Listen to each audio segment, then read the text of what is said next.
Hi, everyone. Welcome to Friday. It's my last lesson already for the week. Can you believe how fast these weeks are going by? It has already been 6 or 7 weeks since we have been home during this corona crisis. I have a fun lesson for you to do today. And honestly, if you paper and pencil for this lesson, that's fine. I'm going to actually show you how you can just mentally prepare yourself to read today. If you want paper, pencil, or a marker board or something to use to jot down some ideas, go for it. Because lots of, those are that writing, obviously, lots of people like to do that as they're getting their mind working. But if not, I'm going to show you that you can get ready to read and to comprehend material without writing anything down sometimes. And that's what I'm going to focus on today.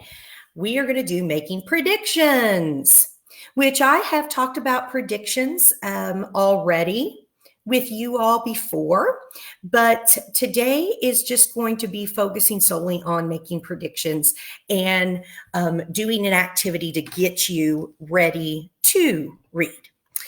So many of you have heard of this, especially if you are in younger grades. Preschool teachers, kindergarten, first grade teachers love to do this. And what I'm talking about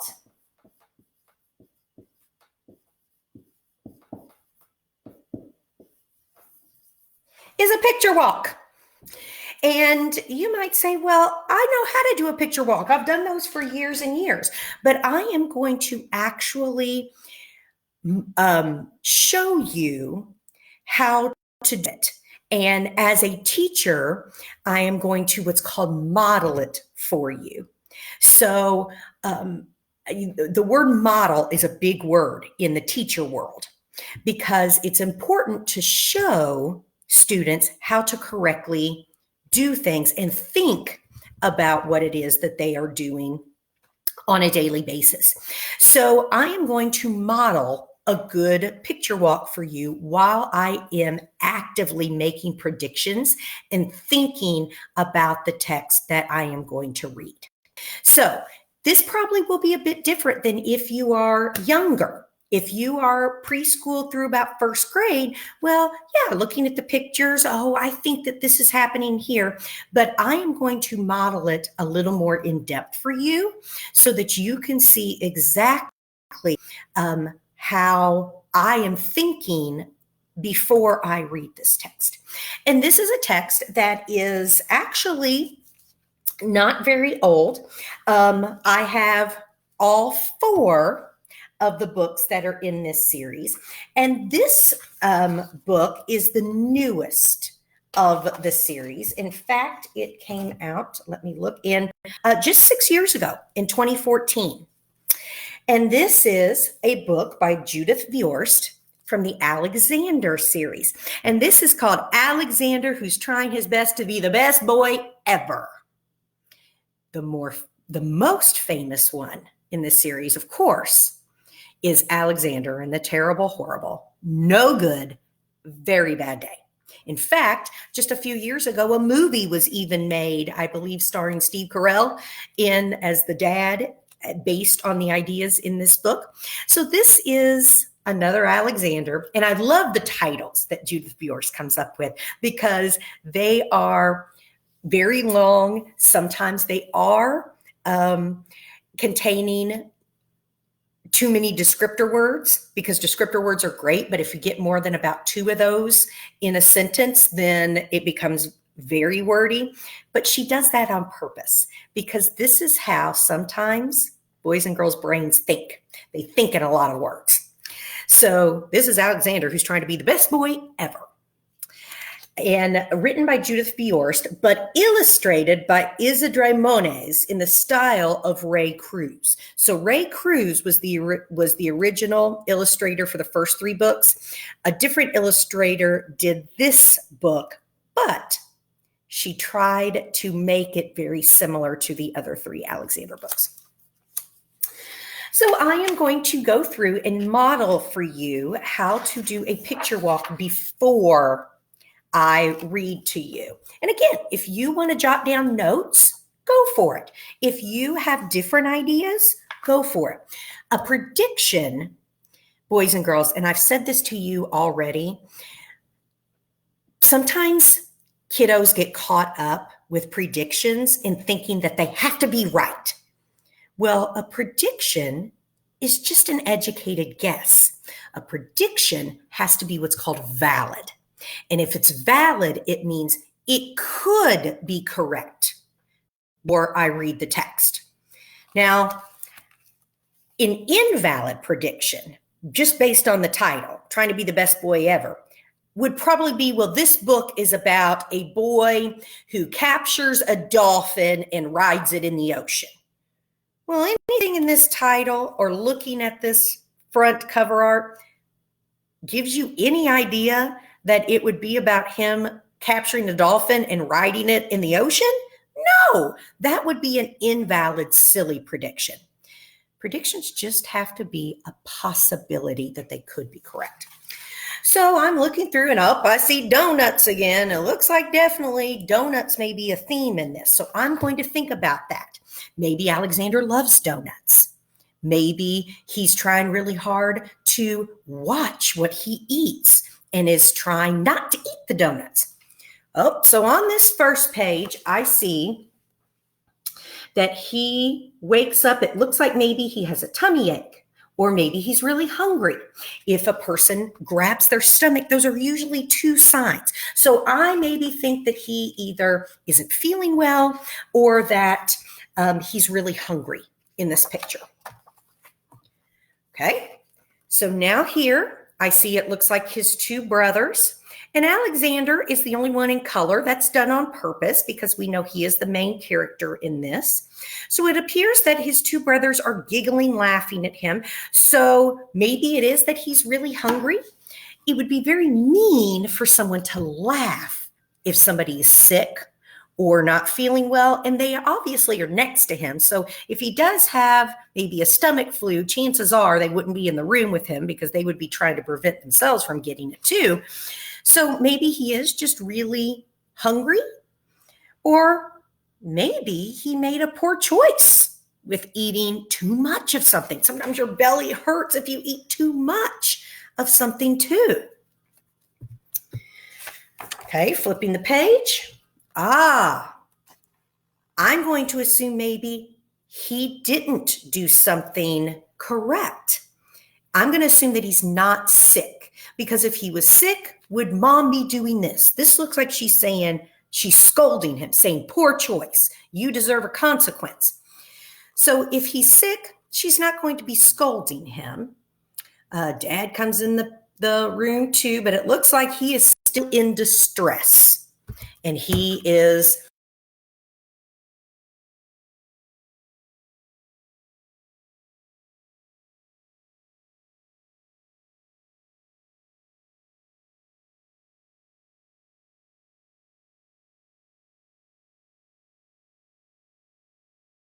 he's thinking about maybe places to hide donuts, maybe places he did make a choice to hide donuts and keep them from his brothers and the rest of his family. So maybe he does have a bellyache because he ate too many donuts.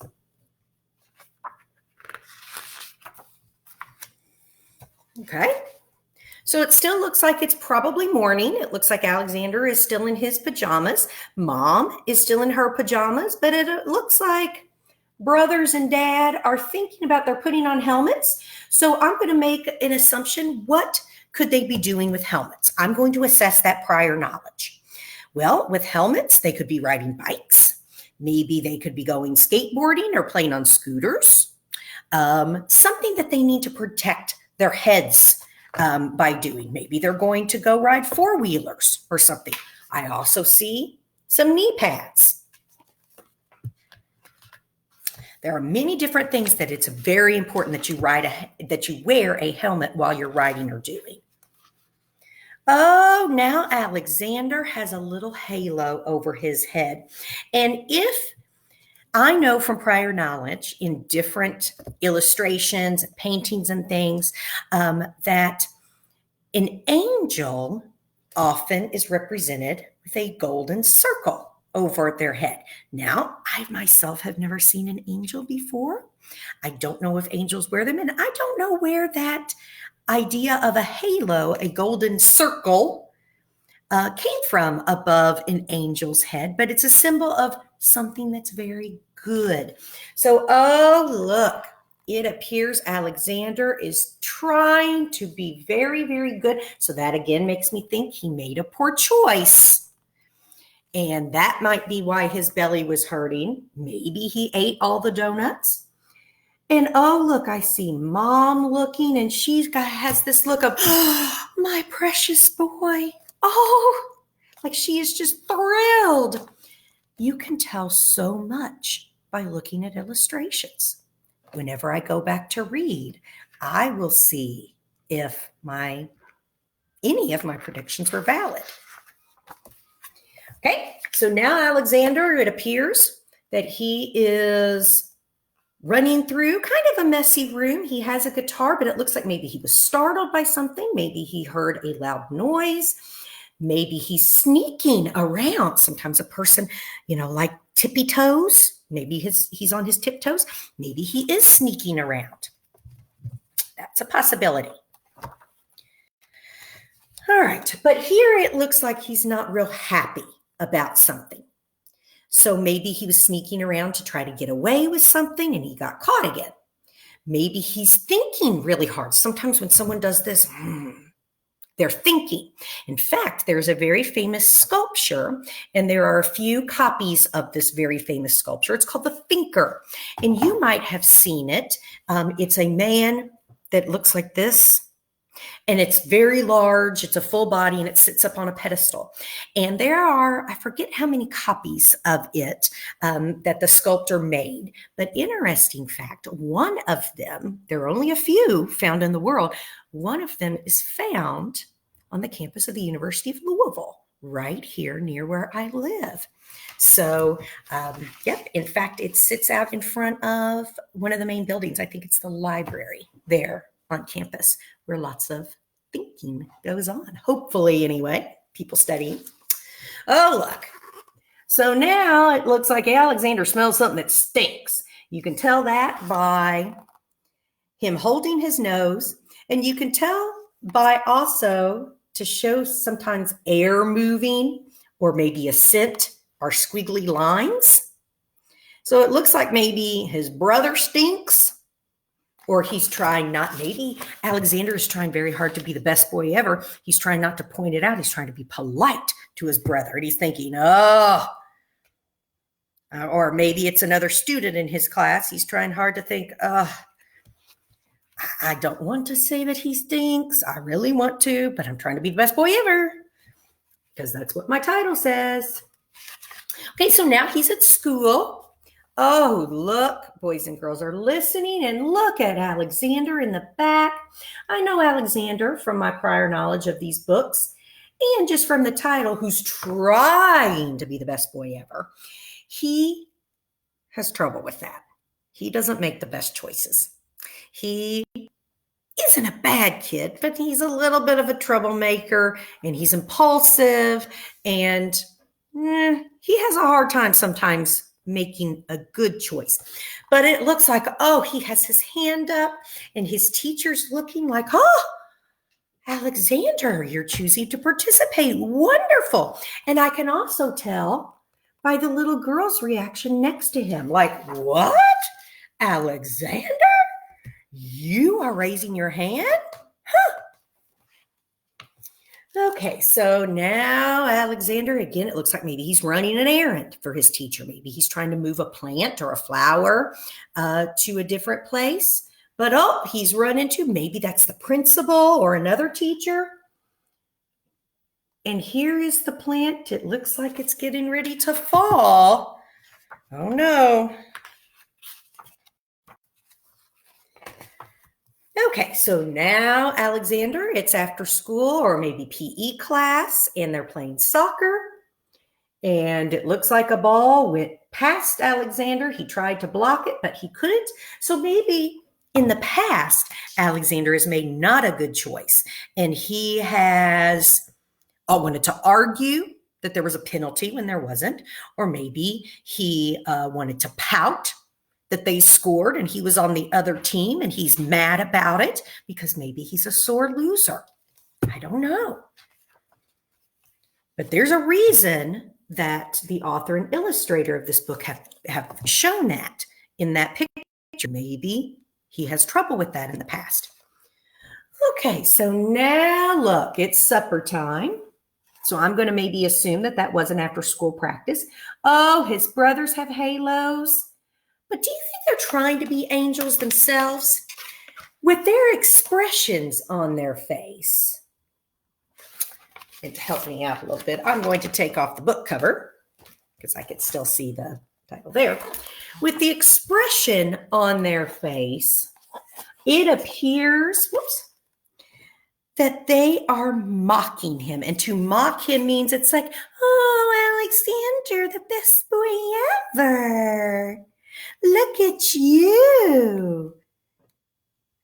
Like they're giggling, they're laughing at him, and he's not real happy. In fact, he's thinking about dumping the spaghetti bowl on their head.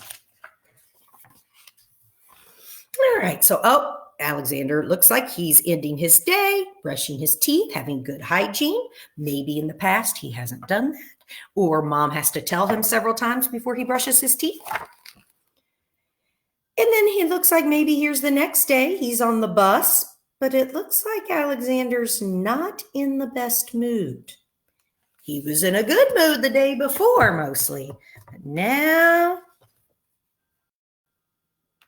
maybe he's not making a good choice anymore. Oh, same here. It looks like he's in music class. He's causing a ruckus.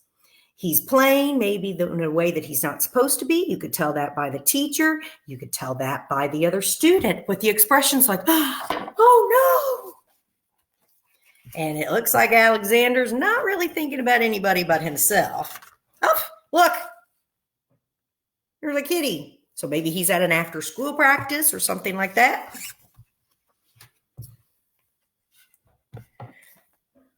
Then it looks like maybe he's finding someone's glasses, so maybe he's still trying to help someone on the bus. Trying to still be the best boy ever. Raising his hand, answering a question. The girl is still going, wow, you're still doing this? I'm impressed. But is this being the best boy ever? Have you ever been caught jumping on the bed before? That can wear out a mattress. It can break a bed frame if you do it too hard. Yeah, it is kind of fun. But do you think mom and dad would be thrilled with her boys jumping on one of the beds in the house, all three of them? Probably not. So maybe it wasn't his idea. Maybe it was a brother's idea to do that. And he's saying, no, I'm still trying to be good. You need to get out of here. You are trying to convince me to make a poor choice, and I don't want to make that poor choice. And now it looks like he's thinking in bed. Maybe about the choices he's making.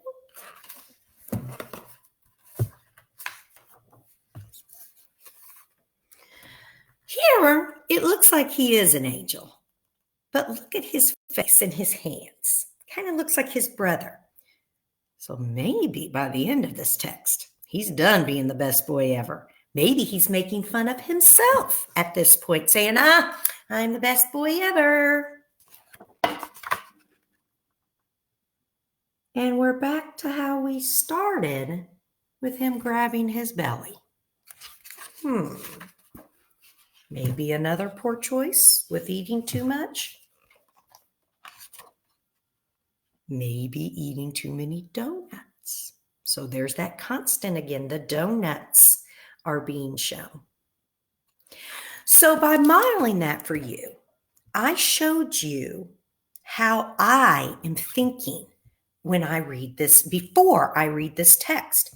It helps me to prepare for it. It helps me to assess my prior knowledge based on reactions and emotions that I know, how people's faces look when they show different emotions. They were illustrated in this text. So now we are going to read to find out if my predictions during my picture walk were valid or if they were correct. I'm pretty sure all of my predictions I made were valid, but we're going to read to find out if any of them were correct. Alexander, who's trying his best to be the best boy ever, by Judith Viorst, illustrated by Isidre Moniz in the style of Ray Cruz. Last night, somebody ate a whole box of jelly donuts and hid the empty donut box under the couch. I'm not saying who that somebody is, but this morning when I woke up, I had a bellyache. So it was. He had a bellyache. He'd eaten too much, and he made a poor choice. Hence the reason his brothers are giggling, and his mom on the next page is like this. The good news is I get to stay home from school. The not so good news is it's Saturday, so there is no school. The other not so good news is that my mom found the empty donut box under the couch. She's back in my room, and she's shaking her finger at me, and she's got a serious face on, and she's saying, seriously, there are going to be consequences. Consequences are what you get when you do what you shouldn't have done. I hate consequences. Who likes them, right? What kind of a fool eats a box of donuts? My brother Nick is asking me. I'm not answering. What kind of a fool hides a donut box under the couch? My brother Anthony is asking me.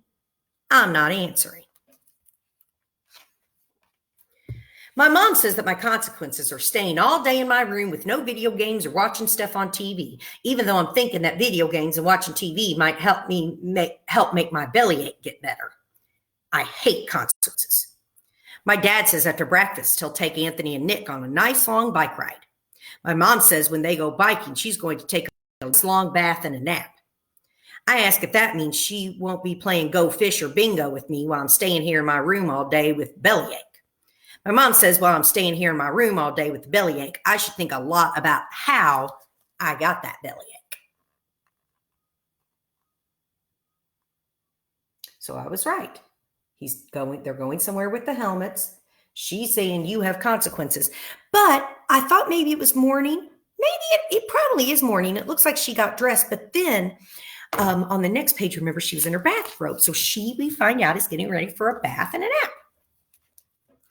But instead, I'm thinking I should have hid that donut box under my mattress or way back in my closet where moms might not look. And while I'm thinking of other cool places to hide an empty donut box, I have to go to the bathroom and throw up those donuts. Blech.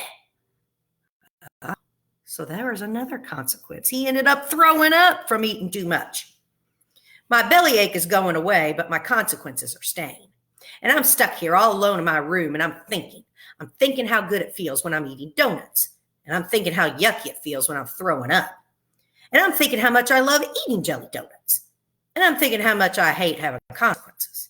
And I'm thinking I hate those consequences much, much, much more than I love donuts. So he had a double consequence, not just for mom, but what his body gave him by saying too much sugar, too much fat, too many calories. We got to get this up. No room in the belly.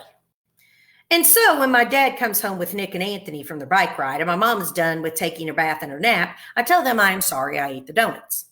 And then I tell my mom and my dad a whole new thought I thought while I was thinking, a whole new thought that sneaked into my head. Starting right now, I tell them I'm not getting into trouble anymore. Starting right now, I'm only doing nice things. Starting this very minute, I am being the best boy ever for the complete and entire rest of my life. Nick says, yeah, right. Lots of luck with that plan. Anthony says, forget about it. No way. So his brothers don't have a whole lot of confidence in that he will be able to do this. And then my dad said, what if I try to be the best boy ever for just 1 week, counting the rest of today as my first day? And after that, we could see about me being the best boy ever for the complete and entire rest of my life. So beginning right this minute, I've stopped wishing my brother's bikes had gotten flat tires. Drinking some melted chocolate out of my drawer. I'm saying about 1,000,000 pleases and thank yous. I'm picking up stuff I dropped all over the floor. At bedtime, my mom gives me kisses, tells me that my consequences are over. I tell her no more consequences for me because I'm finished with trouble and I'm going to be the best boy ever. Consequences aren't fun, are they? So far, yeah, the angel halo, oh, and he's trying. But I didn't even point out here, look at brother. There are 3 little dashes over his head. And sometimes that's like a way to show someone's eyes like, huh? To show surprise in a picture. On Sunday morning, I get out of bed very early. I almost, but I don't, turn on the TV. Everyone else is sound asleep, and I'm not waking them up. I'm walking on tiptoes. I was right. Tiptoes, sneaking around. Quiet as I can be. I'm not even bouncing my basketball, though I really want to see if I can beat Anthony's record of 96 bounces. I'm not bouncing my ball because I'm trying to be the best boy ever. There's also something in this book called repetition, where an author will write the same thing over and over to get it stuck in our head. Alexander, trying to be the best boy ever. That's the problem in this text. He wants to be good. It's hard for him. Everyone's still asleep and I'm still walking around on tiptoes. But it's lonesome being awake all by myself. It's boring being awake by myself. I'm tired of being awake all by myself. And I'm thinking that if I went out the front door and rang the doorbell 5, 6, 7 times, no one would be sleeping anymore. Ooh, poor choice, right? And I'm thinking that if I start practicing Sweet Home Alabama on my guitar, no one would be sleeping anymore. And I'm thinking that if I took all the books off the bookshelves in the living room and built a tower as high as I could reach, and then that tower accidentally came crashing down on the ground, no one would be sleeping anymore. But I don't do any of that because I'm trying to be the best boy ever. On Monday when I go to school, I remember to bring my homework, which means I'm not in trouble for forgetting it. I also don't talk in class when I'm supposed to not talk in class, even though not talking is hard to do, especially when I need to tell James that 3 tigers were born in the zoo and also that he's smelling kind of smelly. So there's his illustration. I saw the cat illustration, but I didn't realize that it is because there are tigers and he wants to talk about that there were 3 tiger cubs born. But I definitely was right by the pinched nose and the smelly marks that he stinks. Maybe he needs to take a bath. Maybe he needs to wear deodorant, right? Boys and girls eventually have to start wearing that. I raise my hand every time Ms. Klimt asks a question, like who is our first president and how do you spell receive? And what's 47 take away 22, even if I don't always know that answer. And when she looks at me funny because I'm raising my hand all the time and asks, Alexander, is something the matter with you? I say I'm just trying to be the best boy ever. Miss Klimt is me, like I'm telling her I'm trying to be Superman. But I don't care. I'm thinking, wait, you'll see. So then when she starts to carry this really gigantic plan upstairs to the teachers, I show her I'm nice by saying, I'll take it. Let me. So I was. He was maybe running an errand for his teacher with a plant. I could tell it was at school, and I could tell that maybe she was looking at him doing something. And I'm thinking Miss Klimt should not be looking as we're looking when, with just one little wobble, I take a hold of it. And so I'm carrying the plant, and I only trip once, and I only bump into 3 people, maybe 4. And I only break off some leaves and others. And when I get to the teacher's lounge, and I plant too close to the edge of the table, and it starts to fall off the table and toward the floor, I, just in time, catch it. And I'm thinking Miss Klimt should be sounding a lot more thankful than she's sounding when she's thanking me for carrying her plant. So I can read between the lines, make an inference there and say, Miss Klimt is saying, thank you, Alexander. Did Alexander do the errand? Yeah. Did he do a very good job with it? Not really.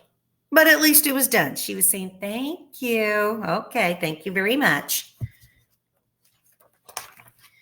On Tuesday, I keep raising my hand, though I think Miss Clint's getting. I remember to talk instead of run down I remember to walk instead of run down the hallway. At our soccer game, I don't start yelling, no fair, no fair, no fair.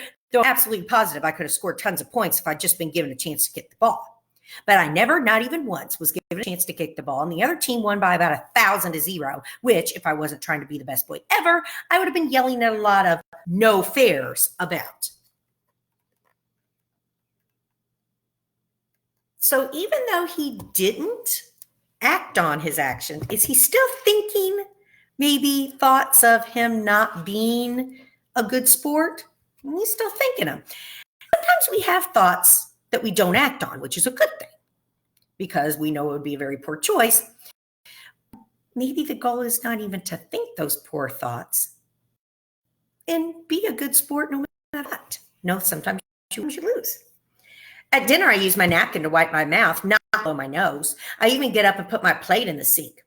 Look at that angel, says Nick. He's such an angel, says Anthony. And they're flapping their arms. And I'm getting real mad. And I think I'd like to pour spaghetti sauce into Nick's lap and dump the whole bowl of spaghetti on Anthony's head. And even though they keep flapping and while you matter and matter, I make myself sit and finish my milk instead. It's not easy trying to be the best boy ever. So, yep, we were right. They are mocking him in the choices that he's making. I make my bed Wednesday morning without being told to. I brush all my teeth, not only in front, but behind. Oh, so this was in the morning. I thought maybe it was in the evening that this was all part of the same day, but it wasn't. It was different day, but I knew that he was brushing his teeth, and he didn't always do that. The best boy ever. So I was partially right, different time of the day. On the yellow school bus, while everyone else is shouting and shoving, teasing, who do you think is being polite? And who is crawling around on the yucky school bus floor helping Maisie look for her lost glasses? When I sit back in my seat, Zach, who's next to me, swings his feet harder and harder until, by mistake, he clonks me. And I'm thinking, I really shouldn't. And I really want to clonk him back because it hurts where he clonked me. Because I'm guessing it wasn't by mistake. And because Zach's swinging his feet again, and I really want to get him before he gets me. And I'm wondering if I keep swinging my feet until, by mistake, I clonk Zach. Am I trying my best to be the boy ever? I swing my feet. So the anger is still getting the best at him.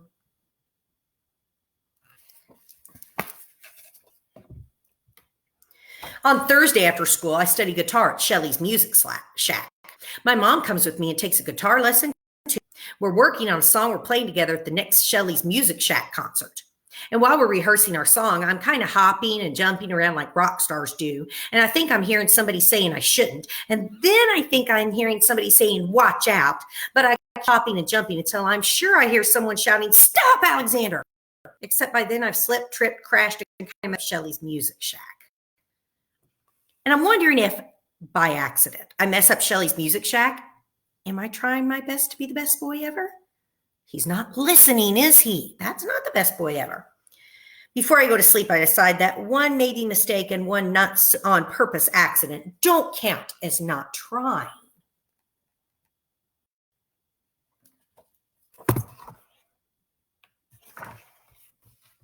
On Friday on the school bus, I helped Maisie look for her glasses again. I sit as far away as I can from Zach. When Andrew pokes me in the back with his very pointy elbow, I accidentally by mistake poke him back. Do you think it was accidentally by mistake? No. But I don't tell Maisie I'm getting tired of helping her find her glasses and that maybe she ought to take this, even though, and I know this isn't nice, I'm absolutely bursting with wanting to tell her. In class, I try not to raise my hand unless I'm completely positive I really know the right answers to Miss Klimt's questions. But I still raise my hand too much because I sometimes don't know if my answers aren't right. If Miss Klimt says I'm wearing her out and that she'll give me extra credit, if only I would stop, please, raising my hand. And I'm wondering if I stop raising my hand and stop wearing Miss Klimt out, am I trying my best to be the best boy ever? I keep raising my hand. So, yeah, we teachers sometimes, boys and girls, We want boys and girls to raise their hand. We want boys and girls to participate. Sometimes we can tell that they're just raising hand maybe to get attention. Tonight, Nick and Anthony come into my room and start bouncing on my bed. They grab my arms and get me bouncing too. We're up, we're down, we're down, we're up, we're down. We're having so much fun doing what we're not supposed to do.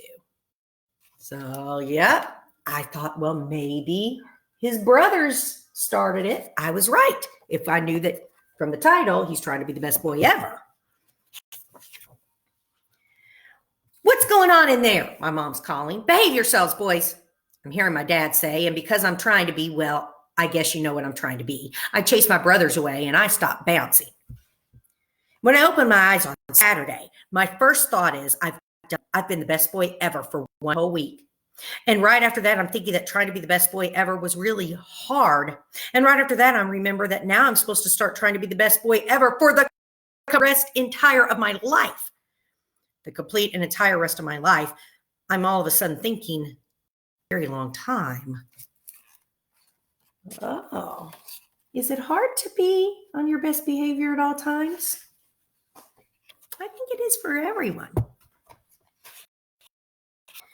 For the rest of my life, I won't get into trouble. For the rest of my life, I'll only do nice things. No clawing, no poking, no bouncing on beds, no messing up music shacks, no waking people up with doorbell rings. For the rest of my life, I'll be looking for Maisie's lost glasses, making sure the back of my teeth are clean. No yelling, no fair.